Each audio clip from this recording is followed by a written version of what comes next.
சளி பிடிக்கல, ஆனால் மூக்கை உறிஞ்சிட்டே இருக்கிற மாதிரி இருக்கிறது, ஸ்னிஃபிங் ஆஃப் நோஸ், அதாவது இப்படி பண்ணுவாங்க இல்லைங்களா? நீங்கள் கவனிச்சிங்கன்னா அவங்கள அறியாமல் பேசும்போது, சாதாரணமாக உட்காந்துருக்கும் போது நோஸை வந்து ஸ்னிஃப் பண்ணிகிட்டே இருப்பாங்க, மூக்கை உறிஞ்சிட்டே இருப்பாங்க. சளி இல்லை, ஆனால் ஸ்னிஃப் பண்ணிகிட்டே இருப்பாங்க.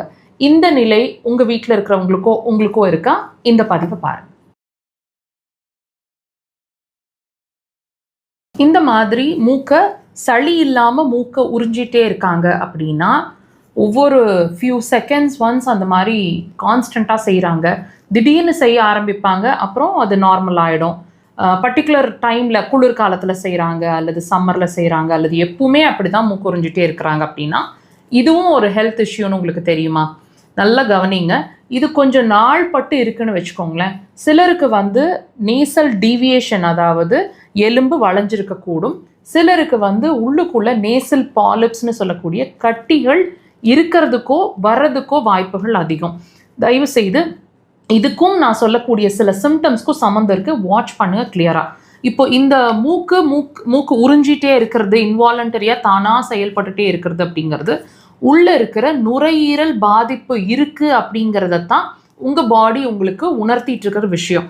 இப்போ நீங்கள் சொன்னீங்க டாக்டர், ஆனால் மூக்கு உறிஞ்சிட்டே இருக்கிறாங்க, ஸ்னிஃப் பண்ணிகிட்டே இருக்கிறாங்கன்னா நேசல் டீவியேஷன் இருக்கலாம், அல்லது நேசல் பாலிப்ஸ் இருக்கலாம், கட்டிகள் இருக்கலாம்னு சொன்னீங்களே. எஸ்ங்க, இதுவும் வியாதி இல்லை. இப்போ நான் சொன்ன அந்த 2 விஷயமும் வியாதி கிடையாது. அந்த 2 விஷயமும் வர்றதுக்கு ரீசன் அப்படின்னு சொல்லப்படுறது நுரையீரல் தான். ஸோ உங்களோட லங்ஸ் சம்மந்தமான பிரச்சனை ஏதாவது உங்களுக்கு இருக்கக்கூடும். மூச்சு வாங்குற மாதிரி இருக்கிறது, பெருமூச்சு எடுக்கிறது, நைட்டில் கொரட்டை இருக்கிறது, தொண்டை வலிக்கிறது, தொண்டை சில்லுன்னு ஏதாவது சாப்பிட்டா உடனே தொண்டை கட்டிக்கிற மாதிரி இருக்கிறது, திடீர்னு பார்த்தீங்கன்னா வாய்ஸ் மாறிடுறது, நல்லா பேசிட்டு இருப்பாங்க, தூங்கி எழுந்திரிச்சா தொண்டை கட்டிட்டு இருக்கிற மாதிரி இருக்குன்னு ஃபீல் பண்ணுறது, குளிர்ச்சி எதுவுமே சேர்த்திக்க முடியலன்னு ஃபீல் பண்ணுறது, இனிப்பு சாப்பிட்டா கூட தொண்டை வலிக்குதுன்னு ஃபீல் பண்ணுறது, இந்த மாதிரி விஷயங்கள் இருக்கும். அடிக்கடி சளி பிடிக்கிறது, ஊர் விட்டு ஊர் போய் தண்ணி மாற்றி குடித்தா ஒத்துக்க மாட்டேங்குது, உடனே சளி பிடிச்சிக்குது, நான் இது எங்கள் வீட்டில் இருந்து காய்ச்சி எடுத்துகிட்டு போன தண்ணி தான். இந்த மாதிரி விஷயங்கள் எல்லாம் நீங்கள் ஃபாலோ பண்ணிகிட்ருக்கீங்க, இதெல்லாம் கவனிக்கிறீங்க அப்படின்னா திஸ் இஸ் த வார்னிங் சிக்னலுங்க. நுரையீரல் சம்மந்தமான பிரச்சனை இருக்கிறதுக்கும் அடுத்தது இன்னொரு முக்கியமான விஷயம் சொல்கிறேன், மோஷன் சம்மந்தமான பிரச்சனையும் இருக்கக்கூடும். நிறைய தடவையோ மோஷன் கான்ஸ்டிபேஷனோ ஏதாவது ஒன்று இருக்கும், இதுக்கும் அதுக்கும் சம்மந்தம் இருக்குது.